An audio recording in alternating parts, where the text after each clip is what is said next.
Hello there and welcome back. Now today we told you that you should get your piece of paper or book and a pen because you're about to learn some life lessons. Our first is going to be about agriculture potentials in Nigeria. And we thought there was no other person better fit to talk about this than this young man who has come up with a genius idea, the first of its kind in the whole world, through tapping an untapped agriculture potential. Now, we're hoping his story that he's going to share this afternoon will inspire you as well to see the opportunities that exist in this space and the fact that there's a gold mine right there. With this introduction, I'd like to make very welcome Timileyin Ojemakinde, who is an agriculture entrepreneur and also the founder of Timmy Foods Worldwide. Timmy Africa Foods. Yeah, great to have you on the show. Thank you, Ayo. Thank you. Congratulations. Timmy Africa Foods has a ring to it. Africa. The fact that it's not just within Nigeria and you'll be able to think of something no one else thought of. Yeah. And the fact that it has Timmy in it. I've been looking. Mercedes is the name of a man's daughter. Okay. And now you can't even think of it as a name. If you hear someone called Mercedes, you think they named the person after a car. Yeah, so I'm looking forward to seeing an Ayo on a car, an Ayo on a brand, and it's worldwide. And people even forget that it's a person's name, and it's actually Versace is a person's name, you know, things like that. So thank you for taking Timmy to the world. Oh, thank you. Thank you. Thank you for inviting me. Thank you. All right. So how did Timmy Africa Foods start?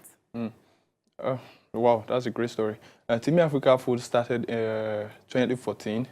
I was on a 9-to-5 job, and I just was not satisfied with life, with what I was getting out of life, with everything. I knew I was supposed to be doing something better, but I had at that time not found fulfillment. So I would say it all started like, it looked like an accident, but it was all orchestrated by destiny. And at the end of the day, we came with Timmy Africa, and we are here. No, we need the intricate details. So were you sleeping one day and an angel appeared to you, or you went somewhere and you noticed it? Something like that. Okay. The name Timmy Africa came more like an accident. Now, this was what happened. I was supposed to do something for my boss, former boss then. It was about customized bulk SMS. And then I wanted to show her that with bulk SMS, you customize, you can write any name you want to put on it, okay? So at that time, I wanted to write my name, and I wrote Timmy. And some people told me, what if she stored your name as Timmy? She will get the SMS as Timmy. I said, oh no, let me write Timileyin. What if she stored my name as Timileyin? And at that time, I sit down a lot with TV. I watch a particular international TV station, news station. So I sit down, so I watch there's this program, they have African Voices. So I watch it, I get inspired, you know, I was into it, I became passionate about Africa. And that was the time Ebola came, you know, so I did everything I could to see how we can stop Ebola from spreading in Africa. I did a video, Ice Bucket Challenge, it's on YouTube, then like, let's raise money for World Health Organization to fight Ebola virus in Africa, how we can, you know, so I became passionate about Africa, everything I was thinking was Africa. So something I said, why don't you add Africa to your name and send it to her? At least she doesn't know you as Timmy Africa. I was like, okay, fine, Timmy Africa. So then I sent her a text. And then that name didn't occur to me until like months later, I wanted to register my company with the corporate affairs. And then when that happened, I came up with a name, Turbo Africa. And Turbo Africa, they searched for it, they couldn't find it. So I was thinking, what name do I use? But you said Timmy Africa. I said, oh, let's try it and see. And then we have Timmy Africa. And there we go. Yeah. Now, we know that since then, a lot has happened. Yeah. You're now in the agricultural space. Now, you say you're doing something about bulk SMS, and I know you have a background in IT. Yes. How did you make that transition from IT to agriculture? Thank you, Ayo. I think it was more of trying to fit into the opportunity that exists so much around us that most of us are not looking into. And, you know, this question you asked me, each time I ask myself, I also don't have an answer for how I got into snails. But if I trace it, I try to cook up story and say, okay, maybe this was how it came about. I would say maybe because I came from a family where my mother is an entrepreneur. She had a poultry farm and kept a snail farm at the back of the house. My father had been an agric teacher. I was my agric teacher when I was in secondary school. Yeah. So he taught us how all those agric challenges and all those things. So I really can't say how I got into agric, but I know I saw something and I was doing it and I was following it. I became passionate about it and I saw that I could do something great out of this. And all the challenges that were coming, I said, no, I will make sure I get to the end of it. And I kept on doing it. Now let's speak about these challenges that were coming. Yeah. You ventured into the agricultural space, and we know that just as it is with other sectors, there's several challenges that the industry faces. What are the challenges that are peculiar to the agricultural industry that you had to encounter and deal with? A lot, but the most important thing I think for me is the wastage. Post-harvest wastage. You see, a lot of people are talking about agric today. Nigerian youths are talking about agric. Everybody wants to go into agric. But are we really solving the problem of agric? That's what we should be looking at. The agri space is huge. The value chain is huge. And of course, agric activity starts from the farm and it ends on the consumer table. So now there are some people who need to do the farming aspect of it. Some people need to play in the processing aspect of it. Some people need to play in the retailing, logistic distribution, and all these things. All these things are still part of the value chain. So these are potentials, because a lot of people just think about the fact that agriculture involves going to the farm. But like you mentioned, there's a processing aspect, yes. There's the retail aspect, yes. sales, and also marketing yes. of it. And now the post-harvest wastage. Yes, yes. so please go ahead. Sorry. No, it's fine. Yeah, so the space is huge. The space is huge, and I am trying to encourage anyone who cares to listen that we should see how we can plug into the agric space. We can feed ourselves. We can feed the world. I told someone some time ago, I said, Africa can feed the world. You see, when you have food, you have power.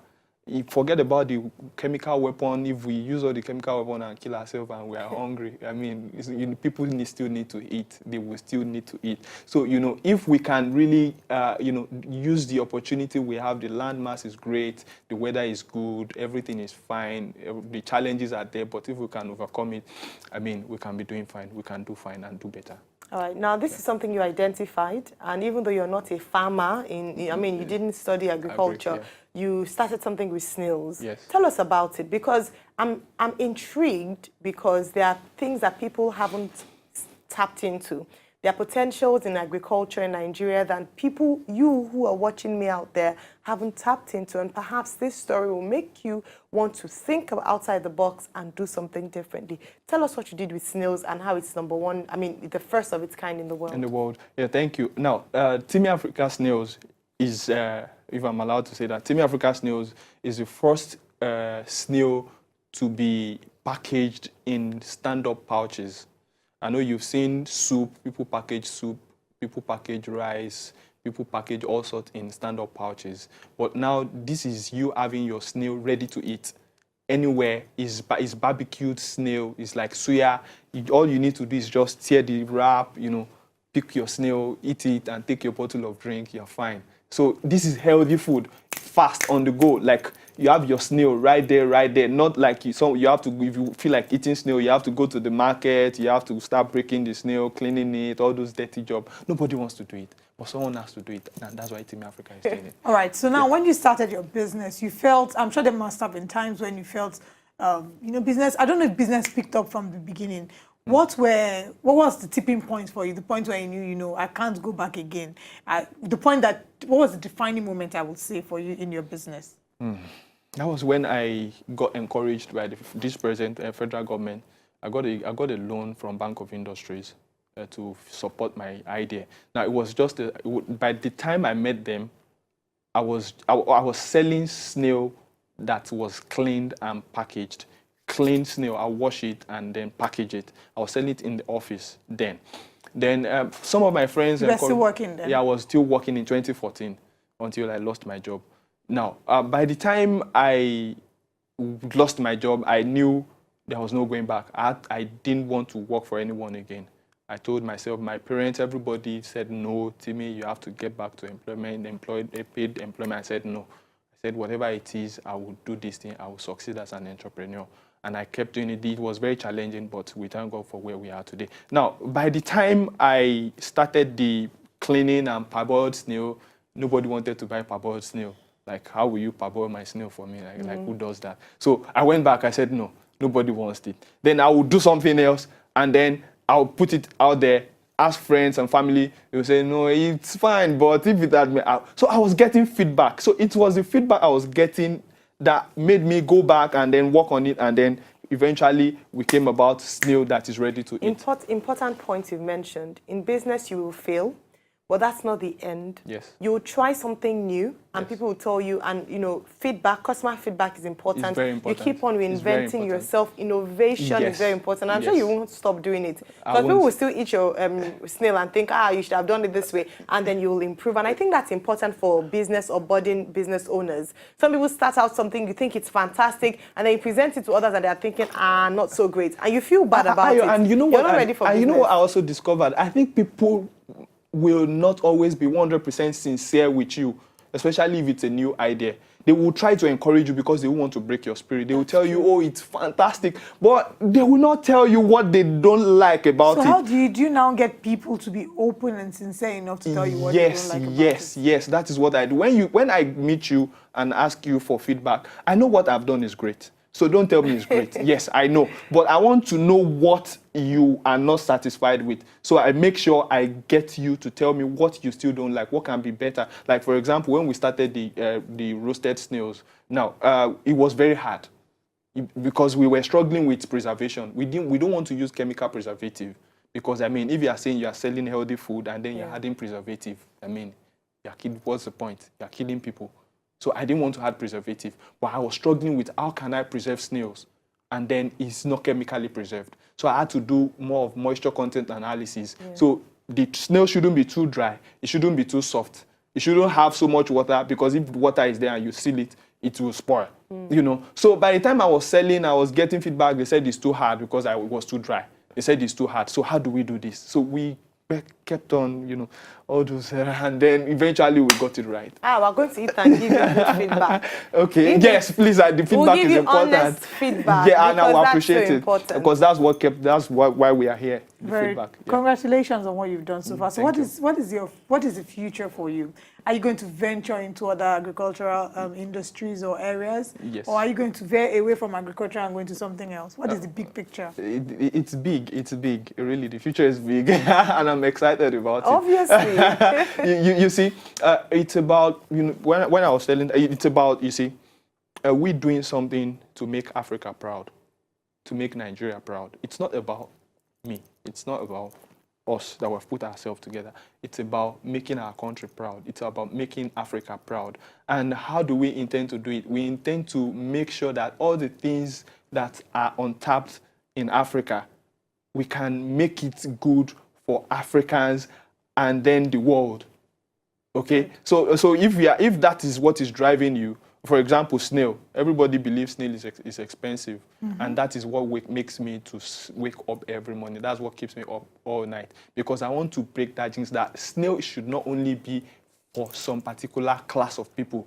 Snail should not only be a delicacy for some group of people. Snail should be something that everybody should be able to afford. And that's why, you see, the profit, like, for example, a pack of snail, the profit margin on it is small, because we want to encourage people to eat healthy. You see, so by the time you do all these, you have to go into the farming aspect of it, because we are going to have the biggest snail farm in the world eventually, I'm telling you. And we join our faith with you. Congratulations ahead of time. Yeah, so aside the snail thing, we have a lot of other agricultural products. We are going to car manufacturing, a lot of other stuff coming, resorts and Please, hotels. you need like a manager, a PA or something. No, honestly, this is showcasing the very best. And the reason why it's important to see your passion, your drive, is that there are young people out there who are watching, and young and old. Let's stop being this ageist thing. Okay. Young and old people who are watching out there and are thinking, actually, I can do this. I can actually try. I mean, you already inspired Olive. Olive's mind is